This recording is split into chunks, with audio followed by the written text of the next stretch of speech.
Ladies and gentlemen, we're glad to have you on another edition of Press Hour this Sunday. Education is the passport to the future, for tomorrow belongs to those who prepare for it today. Your attitude, not your aptitude, will determine your altitude. If you think education is expensive, try ignorance. The only person who is educated is the one who has learned how to learn and change. This is a summary of 3 quotations from renowned educationist Malcolm X, Zig Ziglar, and Carl Rogers. And the relationship these quotes have with our topic today is that we continue to have examination malpractice in Cameroon. Can't we stop it? Those are the questions we are going to answer in Press Hour today as our point of focus. We are also going to look at the modernization of the African woman. Is the modernization of the African woman giving us avenues to celebrate or to lament? Is she losing the values, the core values of what a typical African woman should represent? We're also going to examine that. And to talk about these topics with me here on the panel, we have to my left Richard Ndere, who is the publisher of the Herald Tribune newspaper. Welcome to the program. Close to me is the one lady who is ruling it over the men here with us is Promise Akante. She is a journalist of the Royal FM station here in Yaoundé. Welcome to the program. Thank you very much, Killian, and good afternoon to our viewers. You're welcome. To my right, I have 3 gentlemen. Some of them are used to the program, but today we have a new topic. Ernest Akufo, an educationist. Welcome to the program. The pleasure is mine, Killian. I want to say good afternoon to the viewers out there and to my co-panelists. I just hope within the next hour we'll do an x-ray of those very sensitive topics. Franklin Sonny Bayen is a media researcher. He's used to the program. We're happy we're going to have your views on the program today again. Franklin. Pleasure.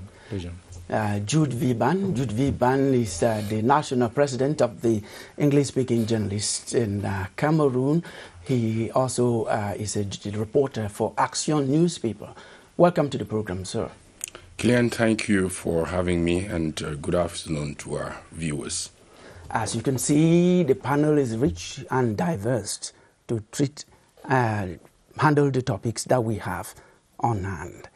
But before we go to the discussions, first things first, the weekend review in our regular slot, press review by Emanuela Bemnui. Emanuela?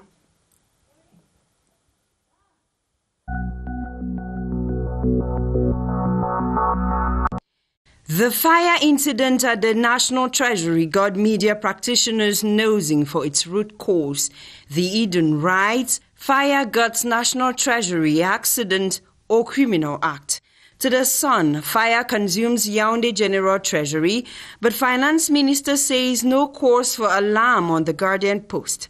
Then reassures that the fire incident will not disrupt service delivery on Newswatch before stepping in to ensure service delivery at Yaoundé General Treasury on the Herald Tribune. Then states that salaries wouldn't be affected on the Post newspaper. To Cameroon Tribune, Yaoundé General Treasury, work continues after all. The crisis in the northwest and southwest regions is yet to go unresearched on newspaper columns. The Horizon headlines, Anglophone separatists fail to get Frundi's backing. In the voice of the Voice newspaper, caught in difficult position, Frundi babbles at famous U.S. town hall meeting. Just when UN under pressure to cause freezing of separatist leaders' accounts on the Guardian Post, Newswatch presents Joseph Dion-Gute as Bia's peacemaker-in-chief. Then Andrew Motanga institutes CFA 300,000 burial tax in Limbe on the Post newspaper before the partitioning of COVID-19 phones is done on Cameroon Tribune. The 2020 back examinations are reprogrammed over fraud on the horizon as Secondary Education Minister promptly breaks fraud circus on the Voice newspaper. Southwest Development Association is hailed for disenclaving 3 villages on the post. The median sees Soweto opening up Boya rural communities to development as Cameroon Tribune announces urgency in relaunching the economy. Then one of Cameroon's finest journalists, Chief Kemayang, is laid to rest. The Eden reports that 2 bishops' thousands bid farewell to Paul Fuani Kemayang. To the post, government bishops pay last respects to Chief Kemayang as the sun zooms on posthumous national honors for late Chief Kemayang. Then the Voice presents religious, political, professional cream that graced Chief Kemayang's funeral ceremony. Let's now end our press review with a story on the Horizon newspaper where Ate Francis backs doctorate in journalism at ESTIC. The journalist and musician was conferred a doctorate degree after successfully defending his 305-page thesis on social media promotion of copyrighted Cameroon music. Until I come your way again, this is your Hour with the Press.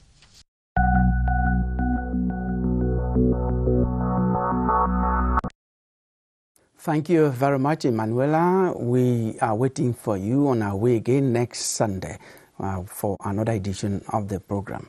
Ladies and gentlemen, you watch what the press feed on this last week, and one of the things, as we said earlier, we're talking about, which is very topical and very seasonal, is examination malpractice that we noticed. 3 subjects, core subjects in the baccalaureate exam, which is in the Francophone subsystem of education. 3, life and earth sciences, chemistry and physics. I think that's the core of science.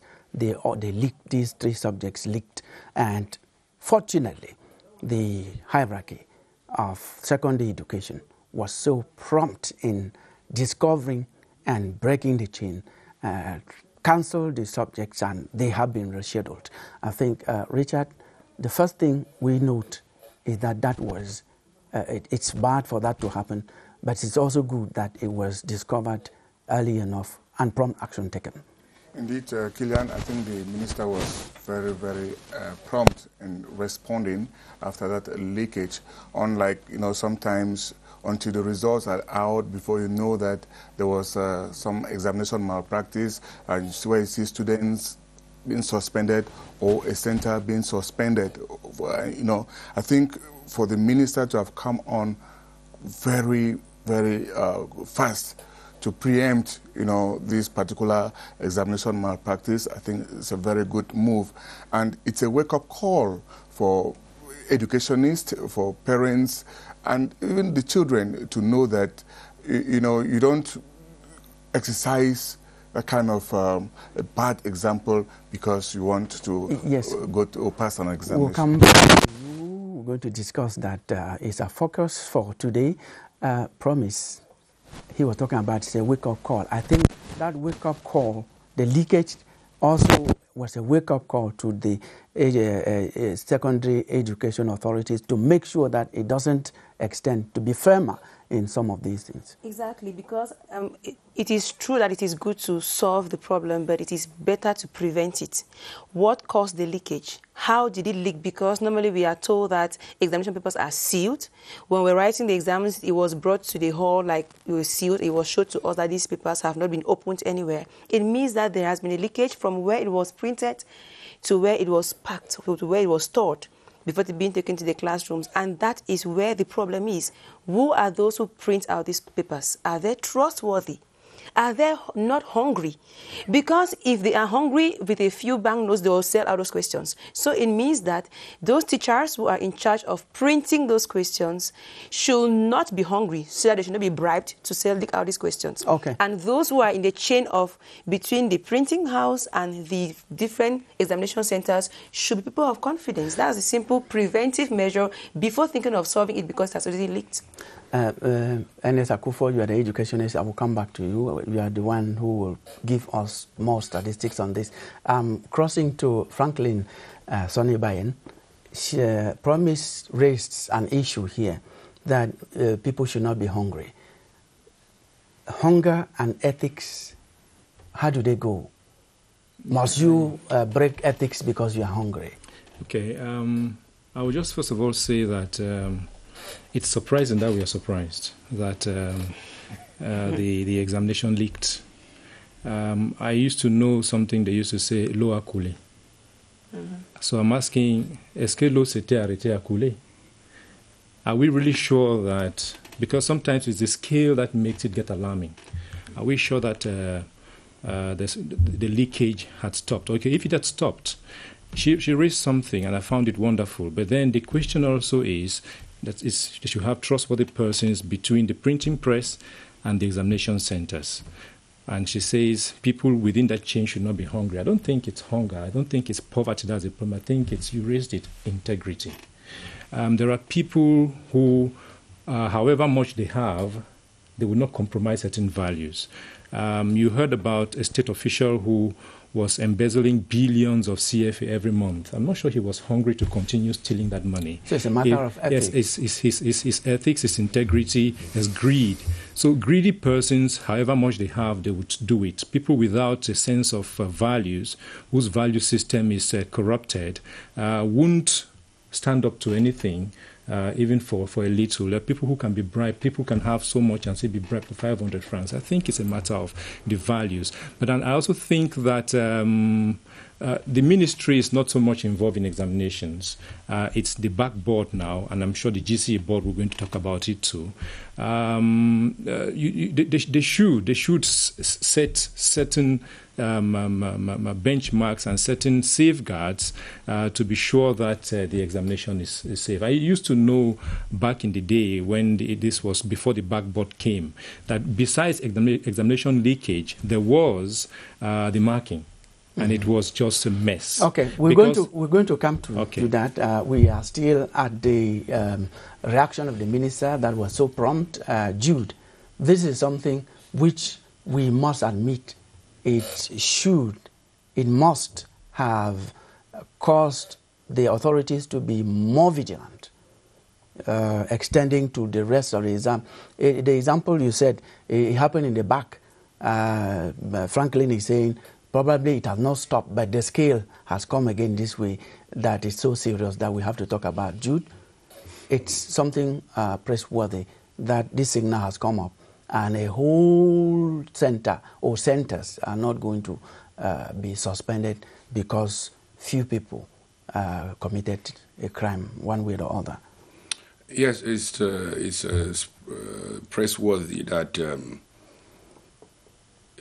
that the corruption or the examination malpractice was stopped, and that there's going to be a retake of those subjects. But my only worry is that the ministry has to go far deeper than that. Yes, you've realized that there was examination malpractice. You've been able to stop that. You've been able to order for a retake of the various papers. But we are also, as media men and women, we're waiting for those who are involved, those who took part in the examination malpractice, so that could be also serve as an example. Because I don't think it's one person who did it. It should be a chain. It should be an organized, permit me use the word, organized crime. So I think that the ministry has to go beyond that. And I didn't get that promise. Maybe I'm making a mistake, but I think that the ministry needs to make that promise to Cameroonians that those who are involved need to be punished so that it serves as an example. Yes, let me tell you that the investigation is already at the conclusion state. I can assure you that that is where it is, and sooner than later, you're going to get the punishment you're talking about. I hope we'll have it here on press. Just I'm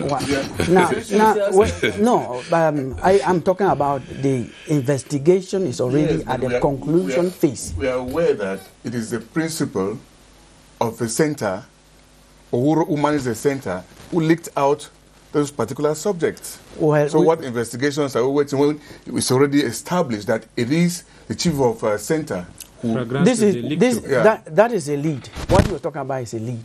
But before a principal leaks, you do not know how it came about, who made him to leak, and how far the leakage went. That's why there's an investigation. And I am telling you confidently that information unconfirmed but reliable gives us every reason to tell you that the investigation is already at the conclusion stage and the people will be gathered. Now we come to you, Ernest Akufo, an educationist.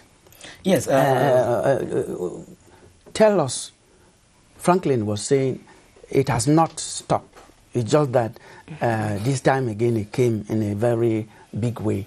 Tell us the history. We have been struggling to stop examination malpractice. It has rebounded. Kilian, I want to say it's a situation of garbage in, garbage out. The value system is a failed one, a wrong value system. What do you mean? We in Cameroon, we rather give a lot of interest to the certificates we hold and own than to what we acquire. Because at times you see, they'll tell you that somebody went through school, but school never went through the person. People have certificates which they cannot back. Of recent, we saw PhD holders who were marching on the streets and, well, I don't know what for. We all saw them. It's unheard of. It reduces you to nothingness. You see, when I talk of garbage in, garbage out. Protest in itself is nothing wrong. It's done everywhere. Kilian, I don't want we concentrate on that. We have very many important things to talk than going to talk about that. So I want to say, when I talk of the garbage in, garbage out, the educational system is just a reflection of this Cameroonian system. You see, this is all about corruption, right? Mm-hmm. So if we have a corrupt society, a society where corruption has gone deep into our veins, it must be replicated there. This is a time where people are trying for the survival of the fittest. Let me come back to what I was really talking about, value system. You had the London GCE, then you came back, you had the Cameroon GCE, then you have a General Certificate of Education Board now. When you look at it, when it goes through that, you begin to see that when you were the London GCE, the value of the GCE, we recognized it, okay? But when it came back to Cameroon GCE, managed by the Ministry of Education at the time, we started getting the small things of leakages and all the like. Yes. And today we're talking about the GCE board. Yes. Well, please, you continue. This is what we have. The topic is it unstoppable? Examination malpractice in Cameroon. For what I know, there has been an effort. We have not had it. Franklin, I rightly stated that we have not had it again at this scale. So is it unstoppable? How far have we come stopping it? It is not unstoppable because for the years past, people involved in have been punished. But it remains to know, was the punishment commensurate to the crimes they committed? Okay, now we're talking about investigations which are almost getting to this conclusion stage. What does the law say about the people who are involved in such acts? Because they pull the education system into mud. What does the law say about that? It is not unstoppable, but the bad faith which is inherent in us. You see, when we talk about patriotism, that's supposed to be part of the patriotic spirit. Promise a few minutes ago was talking about the people who pack the packaging and maybe the transmission to the various centers. And I want to say, apparently, the advent of the modern communication tools is rather getting more detrimental on us, because these things were surely filmed and then immediately sent somewhere. Yes. Because somebody couldn't smoke out any of the papers. Yes. You're talking about modern communication gadgets. In 2016, the then registrar of the GCE board prohibited the use of cell phones. Even to invigilators. Yes, to invigilators and everybody who was around the exam. So what we're talking about is systematically the system, education in Cameroon is fighting malpractice. But can we stop it? The fight, I would say, is just like the elephant fight about corruption in this country. We know all of what is happening about it, Kilian. So until we are committed in the cause, we cannot get out of it. When I talk of the commitment, it means there should be laid down rules and regulations which stipulate that anyone involved, because at times they will tell you the student or the center was suspended maybe for 1, 2, 3 years. Does that solve the problem? No. That's enough punishment, isn't it? Not commensurate, anyway. That's punishment. It's punishment, but not commensurate. It means there's a will. But before then, we should know at the root cause. Because if you don't dig to know why there is examination malpractice or fraud during election examinations, or I'm only talking about the elections, during examinations, you never get to the solution. Well, you must first of all know why. Let me just ask you this last question. That the leakage was stopped. That's cancelled? Of course not. Let us come to Richard. Yes, Kilian, I think Ernest has been hammering on something here about corruption. And I think examination malpractice, to me, is just, a microcosm of the society in which we are living. There's a lot of corruption. And if we can stamp out corruption in all its facets, I think things like this will gradually, eventually stop. Yes, Richard. If we cannot fight corruption to the end, we allow, like you ask the question, what happened that this invigilator or this chief of center filmed those question papers and sent out? It could be a parent who has paid him to do that and send so that his children can make it in flying colors. We know of parents, that is corruption. There are parents who pay right from primary schools who start paying those teachers to make sure that their children pass class examinations. And those parents ask teachers if they know someone in the common entrance or in the first school that they can pay, who will make their children to pass. So it is something that stems right from down when the teachers are asking for transfer, credit, airtime, or money transfer to make your child have an 18 or 20 or 19 average in primary school. It goes to secondary school with particular attention. They call it motivation, but it is bribe. Yeah, we can't wipe it out.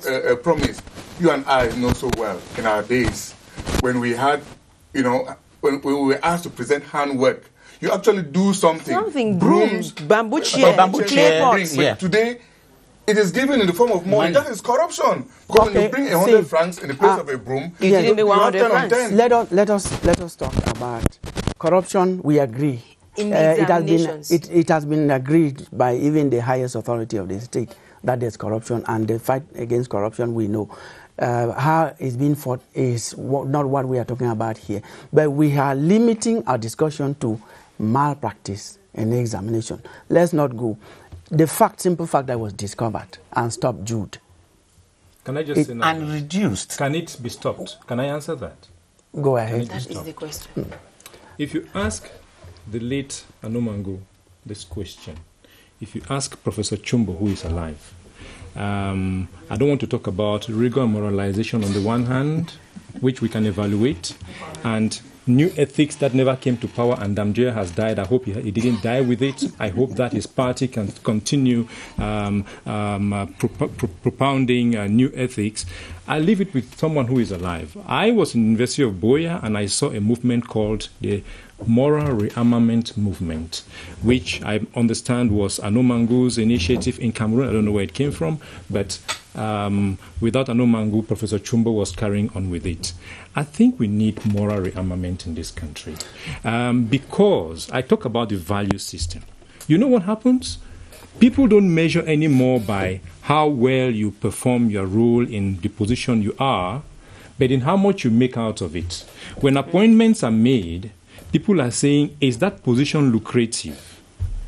That lucrativeness could be the official benefits that people get out of them, but it could also be the unorthodox things they can do from that position to make it. And if your measurement for success is the car you drive, the kind of house you build, which is illogical to your recognized income, then the society has lost a sense of values, and you don't expect us to get out of this with that, because those people promises are in that chain of production to supply to examination center.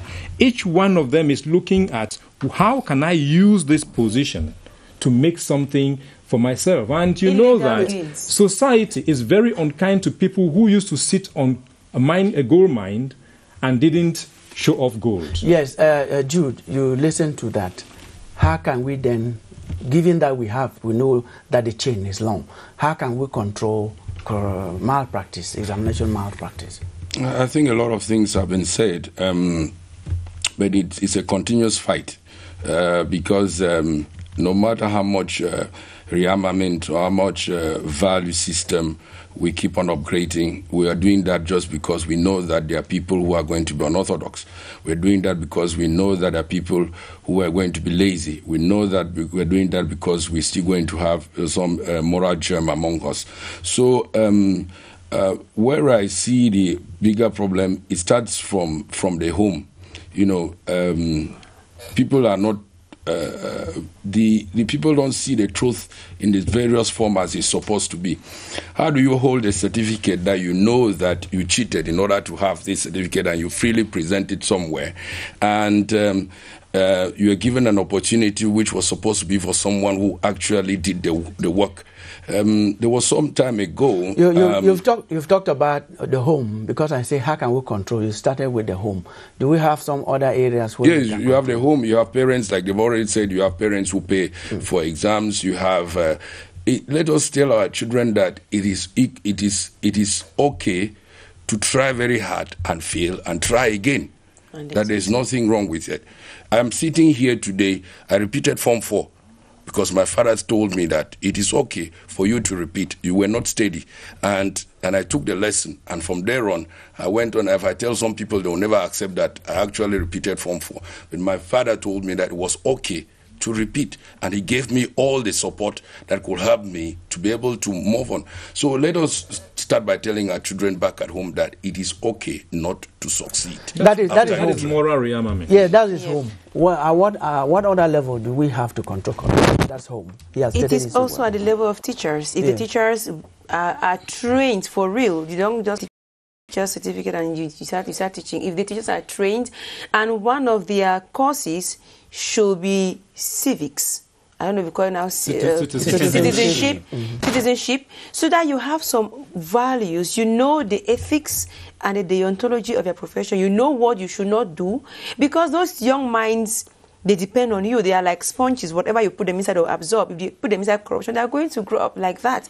And if we listen to our children back at home, we are sure going to learn what these teachers do, which are not correct in schools. And proprietors of private schools, of course, should try their best to follow up these teachers. There are some schools that have learned this lesson, and they make sure that the class teacher does not coordinate the exams. When it's time for examinations, they interchange. They take any teacher from a different class to put in another class to invigilate and to mark these exams and compile the results. That is a first way forward, so that a parent who knows that this uncle or this auntie teaches my child will not have to come and give him motivation to make the child have good average. That's already a first step. If these proprietors and school head teachers can begin by being a close watchdog of their teachers, and don't only watch them, don't give them 25,000 at the end of the month. It's not enough. Pay them a logical salary. We know that schools in Yaoundé are very expensive. Private schools are very expensive. You won't have a parent pay a child's school fees around 150,000 francs, and then you go and pay the teacher 30,000 at the end of the month. How much gain do you want to make? So proprietors, while being the teacher's watchdog, make sure that he or she is not hungry, so that these things will just be done naturally like that. Don't count on proprietors. Let me tell you something about proprietors. Good. Briefly, and then there is a crisis right now. I don't know why it's not being talked about. Yes. That examination supervisors, GC board supervisors, I'm looking at them and they know what I'm talking about. Yeah. They are all businessmen.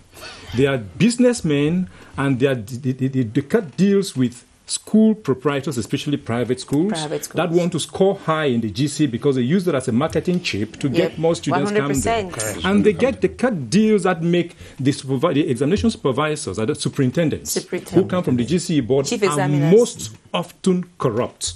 I want to see when the GC is written this year that 80% of them are arrested. If this country is serious, what we have seen in the backboard is just in a scale that we just fit. There are bad things happen in our respected GCE board. I want to see 80%. The state. Kilian, please. You're making a point. Let's have secret agents watching these people, and if we mean business, let's have 80% of examination superintendents arrested. Have you done any study to give this a figure? Well, I said not. Well, if you don't want the figure, let's say 20%. Yeah. But let's see that examination superintendents are very corrupt. They cut deals with private school proprietors, and that is what the GCE board is a mess right now. Kilian, I want to say... It really sounds an overstatement. We agree that there is corruption, but malpractice or examination malpractice. But to give figures, I think that, you know, you have not carried out 1%. Whatever percentage you want to give, I'm telling you that superintendents are very corrupt and they're cutting deals with school proprietors. What Sonny is saying is correct, but the percentages may not be correct because we know the whole educational system is corrupt. Talk about the involvement of parents. The whole chain is corrupt. The education. You are an educationist. Yes, I know. Please, you know it's corrupt. How many have you denounced? Because for denunciation, as Promise was saying, the pay package for teachers, which is not encouraging enough. I think when we begin to think about increasing their pay package, it's like trying to change the mentality of the teachers so that they should not be involved in that. And then parents, you see, their parents, they don't teach their children back home, but they want to see their children have good results. Mm-hmm. So when they come towards you and they begin to say no, I want to think about one principal of government bilingual high school. Is now a permanent secretary in one of the ministries. When it was time for recruitment, he's going to retire. He's retired already. I thank God you know him. Ebune Paul. No, you just leave it. Leave it at that. Okay, let me leave it at that. So you see, it's a whole chain, and the education is the weight falls too much on them. Why? Because our duty is there. We must bring up those children to reflect the good people. We are saying you are one of the people we are talking about. Yes. How many have you denounced? You protect your colleagues. You denounce it? The denunciation. You protect your colleagues? There is a way for denunciation, Kilian, because you don't come on air here and shout without making a post. You mean you have done that? Yes, it's done. We'll leave it at that. Yes. We have another topic. From solidarity of the call. On the moral aspect of it, I think we need to restructure our educational syllabus to reflect the type of society that we want. People have been crying that we should introduce religious studies and make it a component. Are you talking about Nico Halle? Well, no. I think like that, children will grow up to be able to differentiate, to know what is good and what is bad. Exactly. He is putting more flesh on what you said. Please, hold on. I know you have so much to say. Franklin talked about, he gave names here, Chumbo, Victor Namangu, and talked about Adamun Damjoya of late. And we still know that in the 80s, 85, those who got certificates under him as education, they say that's it. We know the standards are falling. The examination malpractice is resurfacing, but we also say kudos to the secondary education authorities that nipped it in the bud. That leads us to the next topic. We're going to watch this declaration of the Minister of Women's Empowerment and the Family. She made the declaration within the framework of this year's Day of the African Woman.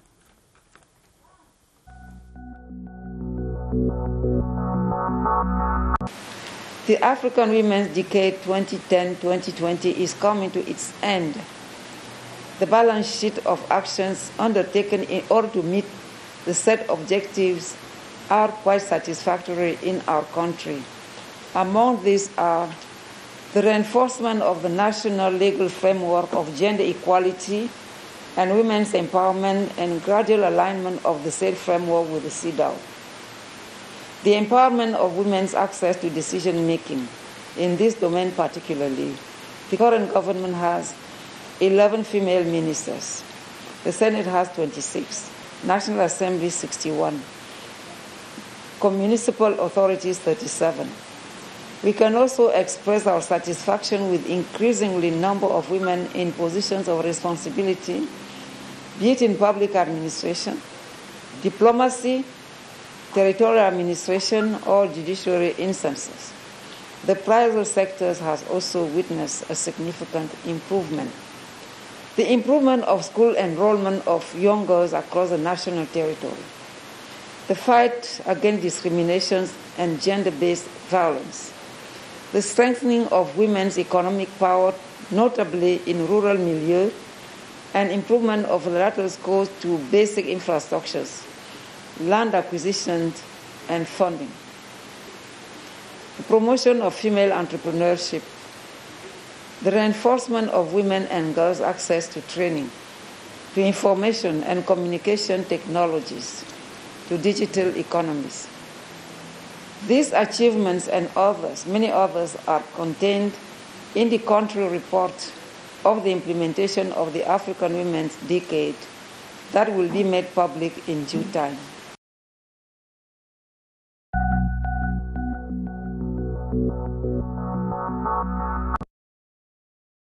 Yes, we followed the Minister of Women's Empowerment and the family there, giving figures talking about women, how far they have gone with improving on their situation in our society. We're not going to talk about those figures politically she has mentioned.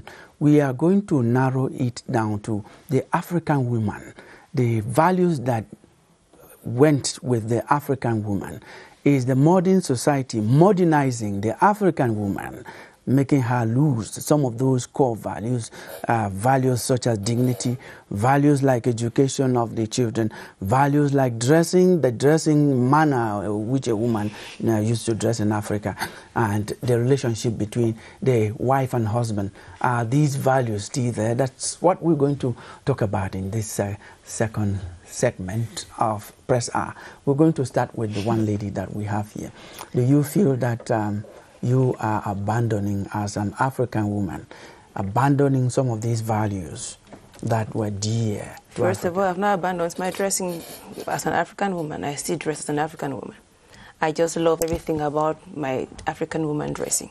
And more, we are seeing more whites loving this because we are loving it more and more, and they too are loving it more and more. So one, as an African woman, I see dress this way. Some will say, oh, you're a young girl. Well, I don't expose my body, so I dress like this everywhere, anytime. Well, it must not be in this all the time, but I dress to cover up.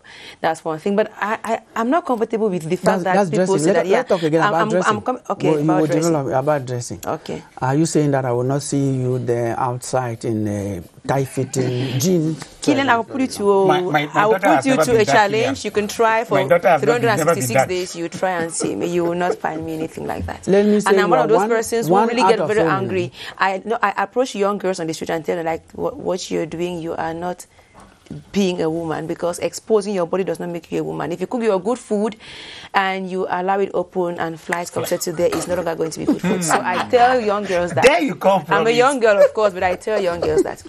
No, but I'm not. Let's not limit a woman to dressing. She's not a toy to put in your house to be admiring. Let's talk about a woman with what she's worth. I think a woman is what she has upstairs. For example, if I'm going for a recruitment, you'll not recruit me because I think you think I'm beautiful. I'm going to be caressing your. I'm on air. Well, so recruit me for what I have upstairs. What can I produce? Okay, I'm a journalist. Can I do a good story? Can I present a program? Can I produce? I can do editing. I do audio editing. I do post-production. I present. That is what you should recruit, not my beauty. That's not what makes an African woman. Now, what we are telling you. Now, that is you. Yes. It's not about me alone. That's what I'm saying. You should be an example now. Go to the streets in your thoughts now and describe what is happening there. Are they respecting all these values you are respecting? Now, I think that the problem here is not the women. The problem is the men. How have men made women to think that they should be? Like, oh, you see a woman struggling in the gym, oh, I need to have a flat stomach, I don't need to get fat, oh, the man will say that I'm this. Why should men impose so many conditions on women when they're the men? You see a man with his pot belly, he does not have a problem. You see a man with his pop joy, he has no problem. With his beard, he has no problem. Why should a woman be slim? Why should a woman be... Sorry. Why should a woman be slim? Why must she have a flat stomach? Why must she be fair? Why must she go and cream for you to love her? What makes you think that a woman is just the visuals? Do you take time to think that, okay, if this woman really advances in education, she can be this, she can be this productive? We've had female presidents in this Africa. We had Catherine Samba-Panza in Central African Republic. We had Ellen Johnson, of course. We even had a woman in Ethiopia, Sally. Why don't you think that we can have many more female presidents in Africa? Now, let me ask you this question. We are not losing the value of being an African woman. Men are afraid that women being so tough as they are, if they are left to be really, really enlightened, they are going to overtake the male. We're going to see how you defend that. But before we get to that, we'll come back to you. There is this, from the way you have described what your sisters are doing out there, responding to maybe what men are dictating. Are you agreeing with the fact that modernization of the African woman has made her to lose the values that we can rather lament than celebrate an African woman today? I think I'm not very comfortable with the word modernization of the African woman, because we are still Africans. No matter if we go to 2020 or 2050, we will still be African women. We are just evolving with time. Everybody is moving. Europe is moving. America is moving. Africa is moving. Everybody is moving. So we should not think that it's only the woman who is modernizing. Even the men are modernizing. Today you are wearing trousers. You are no longer tying the thumb that you used to wear. So everybody is evolving. What did you call that again? The loin. Sorry, it came naturally. It's okay, but yeah. Actually, we are all evolving. If not, we should all go back to that era where we had no cell phones, where we had no electricity, where we had no, I don't know. Let us all evolve and let us move. I think that maybe we should begin by accepting that before being a man or a woman, you are first of all a human being. Okay. If we are all humans, it's going to continue from Jude, there is a very serious accusation there on men. You are the one who forced women to dress the way they dress up. That's what she's saying. No. Women having in their mind that if they dress this way, they are going to be accepted. By who? By men. Can I? Okay, go ahead, please. You see what she's doing. She's not allowing me to speak. Sorry. So you see that's typically what women are. Okay, go ahead. She's into my speech. Somebody made a joke the other day and say women are like Google. Before you type for a search, they've already proposed something for you. So that aside, that aside, I think that most of the men who finally end up getting married they don't get married with the sort of women that you're talking about. If men decide that you're going to be a pleasure object and you agree, there's a price that comes with it, and you collect the price that comes with it. So it's not as if I'm trying to use some coded language here because we have to be decent. I want to be decent. So if you decide and make yourself an object in order to be accepted, why not say no? The question is, why not say no? If men have said this is the way you're supposed to be, and because you value yourself, can you not say no? And because you say no, and you know that men cannot do without women, they will need to adapt to the new you, what you have decided that this is the way you're going to be, because they will not do without you. Everyone cannot be a priest, and everyone cannot be a eunuch. You understand what I mean? Yeah, very well. You see, Ernest Akufo, you are an educationist. We just finished a topic on education and examination malpractice. And one of the points that was raised as a solution to help curb examination malpractice is that we have to go back to home education. The woman in the family now is a working woman, means that she doesn't educate the children sufficiently again. Is that a problem? Well, that's an aberration, I want to say so, Kian. Because who is this African woman? She is an ensemble.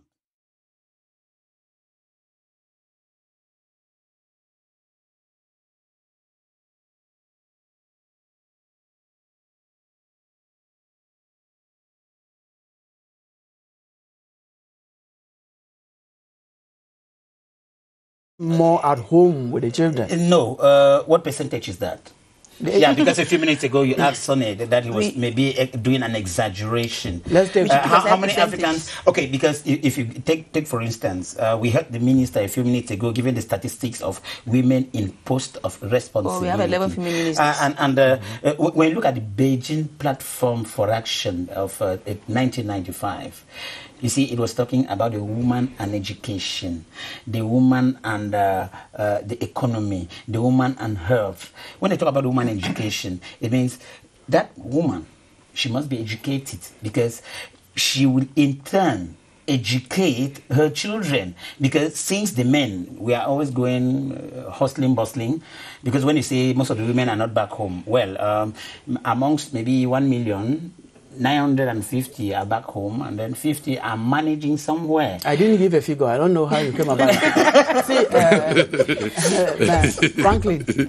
I was talking something before you asked him that question. Franklin, please. Franklin, please. I had a Another one. worry with his stay, because maybe the issue is child upbringing meant for the woman alone? Because when we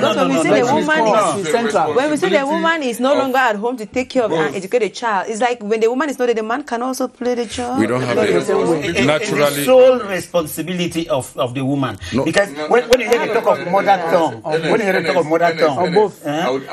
I'll beg to disagree with you there. Thank you. The responsibility of bringing up a child is shared between the woman and the man. I mean, we should not reduce the woman just to make baby and carry the baby. Let us take our own responsibility. Can a man clean that child? If not, God would not have given Joseph to Mary. We need Jesus has an earthly father, Joseph, because God himself knows that a child needs a mother and a father to grow. That's why Mary had Joseph on earth. Yes, to raise up baby Jesus. Let me just give you this. It looks like a joke, but that's what happens every day. When somebody wants to exclaim, he says, "My mamie." My mamie. In all languages. It's a reflex. Just that tell you that the woman has more of that responsibility. She accepts it. The women, if we have to evaluate, sorry for cutting in, promise, if we have to evaluate what the women do as work in the households, we cannot pay for them. We can't pay. Point made. I thought you wanted to give me the floor.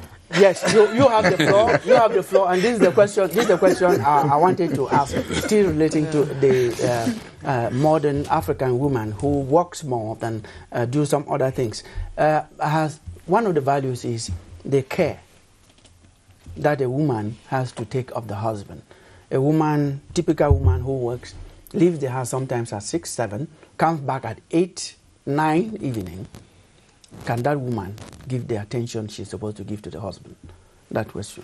I wonder why it became a controversy. I think it's a fact. I wanted to say something about the outlook thing that where promise began, but I think I can come back to it. I think it's whether you like it or not. You see, there is. I don't want to call it a madness. And please, women, it's difficult to talk about women because they are our sisters, our mothers, our wives, our daughters, and you don't know who you're hurting when you talk. So I pray that they grant me immunity for the few minutes I'm going to speak. But I think that whether you like it or not, there are gender roles. You can't get out of it. A man is never going to baby a child, and the first person who touches the baby is the woman. Whether you like it or not. Some of us are very good babysitters, fathers who really take care of children. But you know that when a child is in distress, when the mother touches the child, everything is over. So when the mother is not there, because Promise is right here now. It's not home. She might leave here and go to do a program on radio. She might have a program late at night, and she's not there at home. I'm telling you, the kids are sick, not fever, but they are just waiting when they hear the door. Mama. Yeah, exactly. You know, it's a natural reflex. Let's not debate about that. Yes. Let me come to Outlook. Yes, briefly, I please. think that when Africa was dehumanized, when our self-confidence was taken away, it passed through the woman. And I say this is my period of immunity. This thing about human hair, just take the hair. I do not understand when it became true that a woman in Africa is only beautiful when she has the hair of another race. It only happens in Africa. Where is this craze about hair coming from? I know a bit of where it's coming from. Ebony magazine. In the 1980s, we bought Ebony magazine and role modeling became. And the African Americans whom we love, I'm afraid they misled us because a lot of them wear hair that is not theirs. And our girls thought that is the image of a beautiful woman and went astray. That's the standard. I can bet Promise doesn't have artificial hair there she is. But I can bet, I know anyone can forgive me to say she's beautiful. Your husband can Now, coming back to you made that point. That's my daughter. You have made that point. I think the question, because we're running out of time, whether the wife still has enough time, given that she goes out early and comes back late, does she still have enough time to take care of the husband? Take your example, for example. Yeah, I think the woman can create the time if you want to. If you want to go back home to do those things you are supposed to do as a woman. I want to give you a practical example, Kilian. When I got married and our first child, I think my wife teaching then, when the child was crying, I will take the child. In fact, I will bathe that child and take to the school and give the mother to breastfeed, and I bring him home. And excuse me. And to me, some people will look at it as probably because you don't have something doing. But I think I was doing my responsibility. You're managing your time. I was doing my responsibility as a father, so that child should recognize that at least there is also somebody who can take care of him in the absence of the mother. And it costs you nothing to do that. Even today, there are men who will come back from office and will not even care to see about the child. I think we need to create that atmosphere, just like the woman. When the woman is playing with the baby, also play with the baby, so the baby recognizes you. And when you do that, this whole idea of Mama Mia maybe will tend to be my papaya. Okay. I'll give you a high five. Okay. We're going to end with you. We're running out of time. Yeah. What do you advise the modern African woman to remain modern but keep the values that we identify as an African? Advising the modern African woman is already a problematic sentence in itself. Advising the woman and advising humanity as a whole, first with the men, because as women we've trained enough girls as wife material, but these materials keep falling in the hands of wrong tellers. They keep maltreating it anyhow. Now it's time for us to reshape the men to know how to value the African woman and accept her for who she is and support her for who she is. An African woman can actually work and be a wife and a worker. There is no law written in any constitution that says that only a woman should close from work, come back and cook in the house. If you close earlier than me, why don't cook? I come back, we eat together. If I close earlier, I come back, we eat together. It's a home. It's not my own. It's our house. Okay. Now I think you might not learn. She has given what she thinks that is good for both the man and the woman, and making an African woman what we used to know in terms of behavior, outfit, and probably house chores, but remaining modern, because we are not saying women should not join the modern trend of life. We have about 1.5 minutes. It's time for us to pay tribute to one of the heroes of Cameroon, Stephen Tato, indomitable lion, who in 1988 was captain, and they gave Cameroon glory in the 90s and up to a certain moment. When you learned of his death, Jude, we're going. He's more familiar with sports than I am. Okay. And it was during his time. During his time. Yes, briefly, please. You know, everyone dies. We all will die. But the circumstances surrounding death sometimes are the thing that make us question it. And Stephen Tato is dead at 57.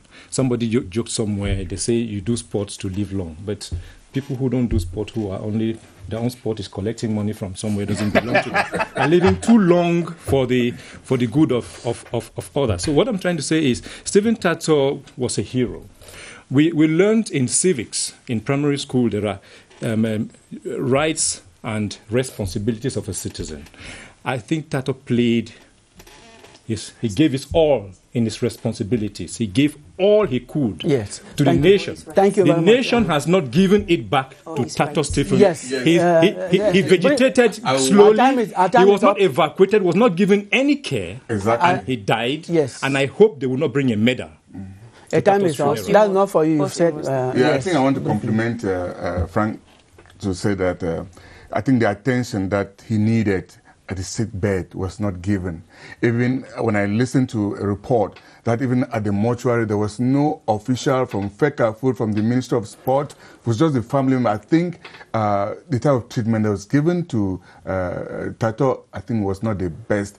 If we compare with others who receive some kind of, dignified... Imagining that he's the lone Anglophone full captain we've ever had in the national team. The only one as an Anglophone full-time captain. I want to say, I knew Tato personally in Bumenda in the early 80s. We miss him. That's why we... Jean-Vion. Yes. Jean-Vion was his nickname. Yes. And, we miss him. We don't have time again. We miss Tato. Jude? I think going forward, what has happened to Tato should not happen to any other person who has helped to put our name on the map of the world. Thank you very much, lady and gentlemen, viewers. That's what we had time for you on Press R today. If you caught us in the media's rest midway into the program, you have the opportunity to watch it tomorrow around 3 p.m. Thanks for watching and stay blessed.